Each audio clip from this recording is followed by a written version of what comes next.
이번 내용은 기본소득은 우리를 어떻게 노예로 만드는가 이 얘기를 하려고 합니다. 저는 기본적으로 기본소득제를 찬성하는 사람입니다. 경제는 생산과 소비로 이루어져 있는데 소비의 축이 무너지면 안 된다는 입장이고, 그 소비의 축이 무너지면 안 된다는 그 입장에 따라 기본소득제를 옹호합니다. 생산력이 발달하면 당연히 소수의 생산자와 다수의 소비자로 경제가 구성되는데, 소비자의 소득 원천이 노동 수요로만 충족되지 않거든요. 아니, 집에서 부모님이 빌딩을 이렇게 물려준 사람이야 이전 소득이 있어서 노동 안 하고 이전 소득으로 소비를 할 수 있다고 하지만, 점점 여러분, 5명이 100명을 먹여 살릴 수 있는 세상이 되면 아무리 서비스업으로 돼도 다 생산 노동 활동에 포섭되지 않은 많은 사람들, 그것도 부모로부터의 이전 소득도 없는 사람들, 그렇게 될 거 아닙니까? 결국은 이 이전 소득, 보통 사람들의 이전 소득을 국가가 제공할 수밖에 없는 상황으로 몰리는 상황이기 때문에, 소득 재분배 같은 경우, 여러분 기존에는 소득 재분배 뭐 교육이라든지 뭐 몇 가지 서비스를 통해서 국가가 서비스로 소득 재분배를 해주는 역할을 했는데, 의료, 교육 이런 걸 통해서. 근데 지금 국가가 서비스 확대를 한다, 이거 경제적 비효율을 양산할 가능성이 되게 높다고 보는 거예요. 세수는 계속, 경제가 성장을 하면 세수는 계속 늘죠. 세수는 계속 느는데 지금 국가가 제공하는 서비스 이상의 또 무슨 서비스를 추구하는 거, 되게 비효율적 일을 양산할 가능성이 높기 때문에 현금 지급을 통해 시장의 효율적 배분에 맡겨야 하는 거 아닌가, 이런 생각을 하는 거죠. 국가가 서비스 확대를 하는 것보단 차라리 현금 지급을 확대하는 게 낫다, 이런 입장인 거예요. 그런데 말이죠. 그런데 말입니다. 전 지금 기본소득제가 지금처럼 시행된다면 우리를 노예로 만들게 된다, 그럴 우려가 있다라는 거예요.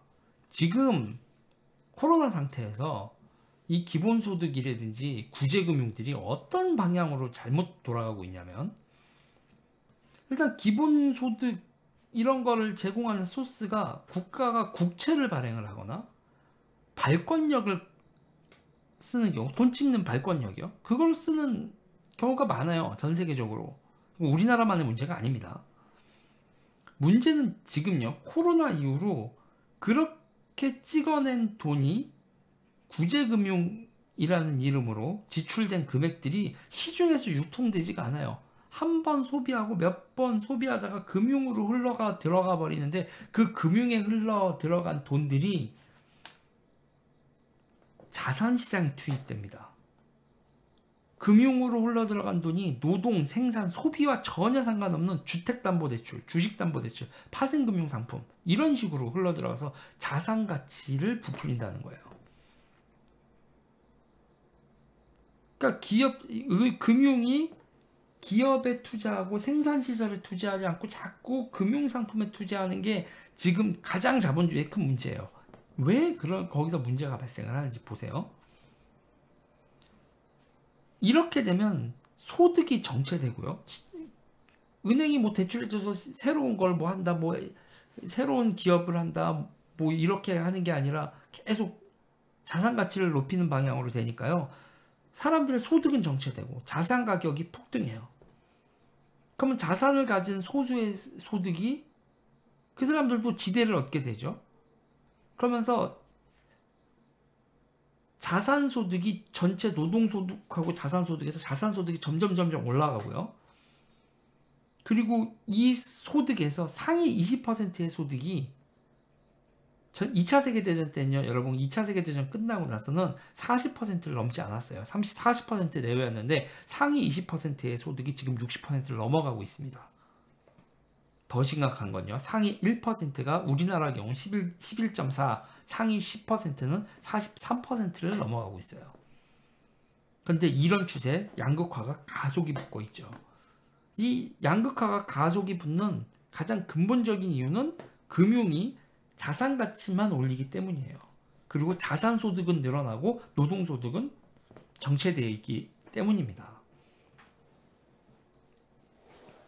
여러분, 이게 왜 우리를 노예화시키는 거냐면요. 자산을 가진 사람은 자산소득으로만 생존이 가능해요. 건물주 임대료만 받고 잘 먹고 잘 살 수 있잖아요. 노동을 할 필요가 없어요. 귀족이죠. 노동을 할 필요가 없는데 자기가 필요로 하는 걸 소비할 수 있고 하루 종일 뭐하고 놀까를 생각할 수 있는 사람이 귀족입니다. 점점 자산소득으로만 생존 가능한 사람들이 점점 늘어나고 있어요. 노동을 할 필요가 없는 사람들. 그리고 그렇게 되면 어떻게 되면 노동을 하는 사람들은 자신이 부양해야 할 자산소득자들이 점점 늘어나요. 집세 내야죠. 자동차 렌트비 내야죠. 상가 임대료 내야죠. 핸드폰 할부금 내야죠. 뭐 이제 정수기 렌탈 해야죠. 이제 매트리스 같은 것도 렌탈 할 겁니다. 그러면 그런 거를 투자하는 회사들, 렌탈 회사들은 투자자가 있는 거고요. 뭐 사모펀드 같은 데서 투자하겠죠. 현금 유동성이 크게 돌잖아요. 렌트비 받고 이런 회사들은요. 자 봐요. 생활에서 점점 온전히 자기가 소유하고 있는 게 할부금 나가지 않고 온전히 자기가 소유하고 있는 게 점점 없어지고요. 온통 렌트로 바뀔 겁니다. 다 빌린 거. 노동해서 쓰면서 그 지대 지급하기 바빠지는 거죠. 사실상 금융을 낀 노예 상태가 되는 거예요. 자기의 노예주, 내가 노동하기 때문에 노동 안 해도 되는 그 노예주가 보이지가 않죠. 금융을 끼고 있으니까. 결국 대출을 낀 노예가 되는 거예요. 이게 지금 자본주의의 최대 문제점입니다. 이 금융에 썩은 게, 이렇게 돌아가는 게. 기본소득제는 지대 수익, 그렇게, 이렇게 뭐 월세 받고 뭐하고, 이런 소득에, 불로소득의 세금을 통한 환류이거나, 아니면 공공사업, 뭐 관광공사라든지 이런 걸 시라든지 나라에서 운영하면서 거기서 수익이 나오는 그런 것들. 공공사업이나 어떤 지대가 됐든, 뭐 특별소비세가 됐든, 세금을 통한 환류를 통해서 그게 이루어져야지 재원이 국가 채무나 발권을 통한 유동성 확대가 되면 결국 자산가치 폭증의 기폭제만 될 뿐인 거죠. 언발에 오줌을 싸면 결국 발에 붙는 얼음덩어리가 커집니다. 기본소득제가 일단 발에 얼음을 녹이는 거라고 한다면 근본적인 해결책, 금융개혁이 벌어지지 않으면요.